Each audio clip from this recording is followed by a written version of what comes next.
I'm here in London, standing outside a beautiful, classic-looking townhouse. From the street, it looks grand, historical, perfect.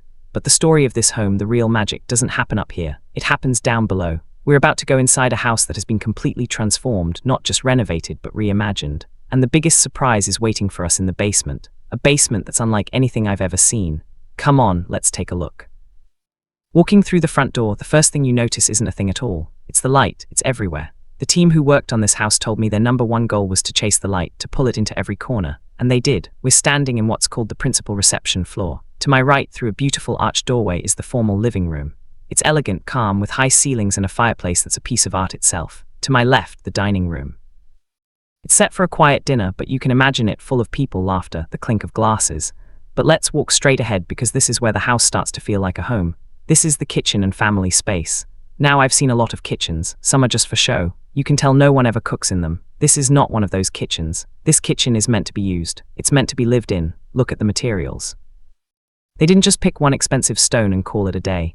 They thought about how things feel. See these cabinet doors? They're made of this ribbed, frosted glass. It has texture. Next to it, warm oak wood with the same gentle ribbing carved into it. Your hand wants to touch it. The central island is a huge piece of honed stone. It's smooth, but not shiny. It's soft to the touch. And over here, this might be my favorite spot in the whole kitchen. They built this sunken seating area right into the wall. It's like a big, cozy booth you'd find in a restaurant, but it's right here at home. You can just picture kids doing homework here or friends leaning back with a coffee in the morning. It's a small idea, but it makes the whole room feel welcoming. It tells you to sit down, to stay a while. And that's the feeling in this whole space. It's connected. You can stand at this island and see all the way to the front of the house and out to the back. There are no dark, closed-off rooms. It's open, it's airy, it feels good. But a house like this isn't just about new cupboards and nice sofas. It has a past, it has a history. And the people who designed this didn't want to erase that history. They wanted to whisper about it. This area of London, Knightsbridge, is full of stories. Famous artists, inventors, thinkers lived on these streets. This particular house has a blue plaque on the outside, a sign that marks where someone remarkable once lived. In this case, a legendary ballerina from the last century.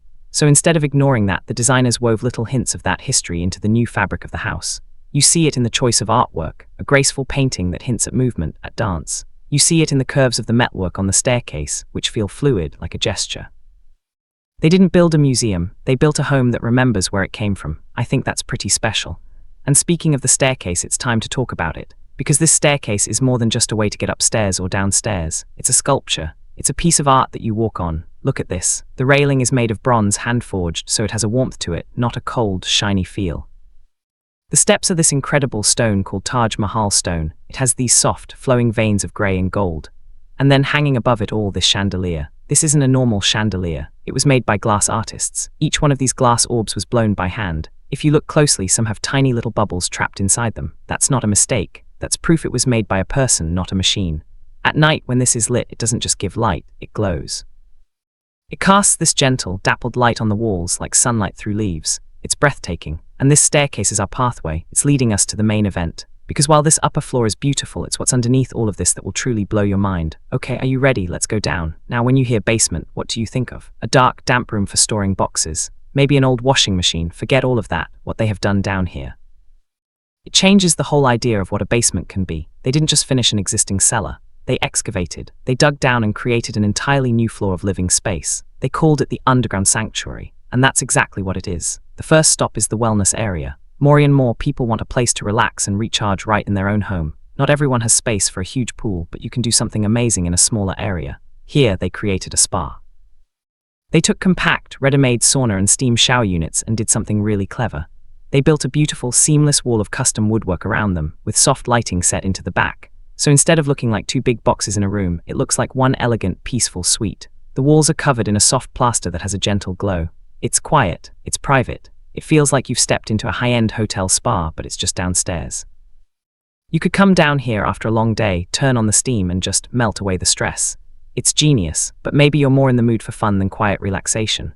Well, just a few steps away they thought of that too. Welcome to the entertainment hub. This is not just a TV room. This is a proper private cinema and lounge, and it has a bar, a real, proper bar. Let's start with the seating. These are huge, deep, modular sofas. You can configure them in different ways, push them together for a big movie night where everyone piles on, or separate them for smaller conversations. They're the kind of cushions you sink into and don't want to get out of. And then the bar. The front of this bar is made from a single, massive slab of stone. It's a unique greenish stone with dramatic veining. It's a statement.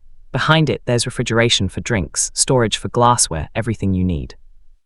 They've decorated the walls with these cool, vintage-style posters that nod to the area's history. This part of London was once home to workshops building some of the world's first luxury cars. So there's that thread of history again, showing up in a fun, unexpected way.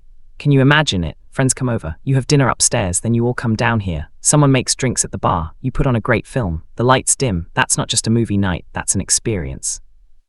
It's the kind of space that creates memories. And you might think, okay, a spa and a cinema room, that's plenty.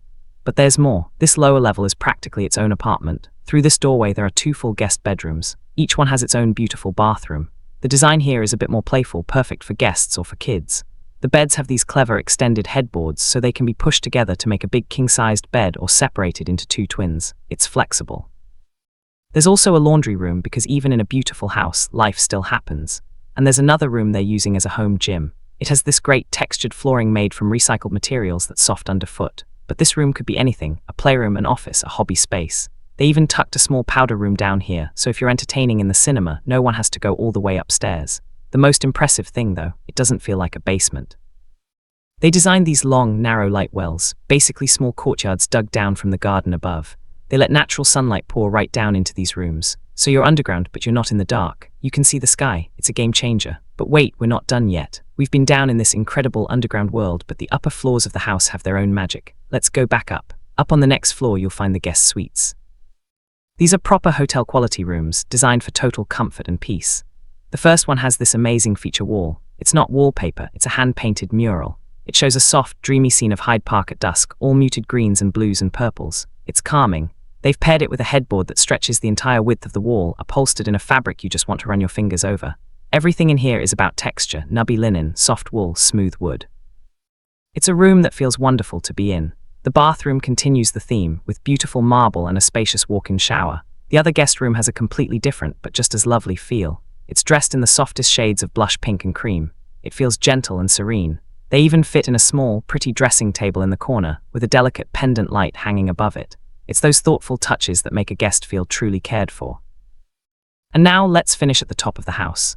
The main bedroom suite. This is the owner's private retreat. The moment you walk in, you feel a sense of calm. The colors are soft, dusty pinks, warm neutrals. The headboard is custom made with a gentle curve to it, and that curve is echoed in the bedside tables. They built in little reading lights right into the headboard, so you can read in bed without a bright lamp shining everywhere. It's so considerate. A door leads you through to a dressing area, with space organized for 2 people, and then on into the main bathroom. And this bathroom, this is where you see the absolute pinnacle of craftsmanship. The team was obsessed with the stone here. They didn't just order it from a catalogue. They went to the quarry where it comes from in Italy to choose the exact slabs themselves. They wanted the veining, the natural lines in the stone to flow like one continuous painting across the whole room. So the stone around the bathtub matches the stone in the shower, which matches the stone on the vanities. It looks like one enormous, beautiful piece. They've paired it with warm wood on the cabinets to keep it from feeling cold. Standing here, you're surrounded by a piece of the earth, transformed into something functional and utterly stunning. It's a labor of love, and it shows. So let's take a step back. What have we just seen? We saw a house that was taken back to its bare bones, to brick and dust, and rebuilt with a new soul. It's a house that respects its elegant past but lives a comfortable modern life. It's a house that surprised us by taking the darkest, most unused part, the basement, and turning it into the brightest, most exciting space of all. It shows us that good design isn't about being the most expensive or the most flashy. It's about thinking. It's about light. It's about how spaces make you feel. It's about creating rooms for living, for laughing, for relaxing, for being together. It's about the small details, the texture of a fabric, the curve of a handrail, the glow of a light that add up to make a place feel like home. This was more than a renovation. It was a transformation. If you enjoyed this journey, if you found it interesting or got a few ideas, please do let us know. Giving this video a like is the simplest way to support our channel, Winds of Thought, and it helps us find more incredible places to share with you. Thank you so much for exploring this hidden London masterpiece with me. Remember to look a little closer. The most wonderful things might be right where you least expect them. Take care.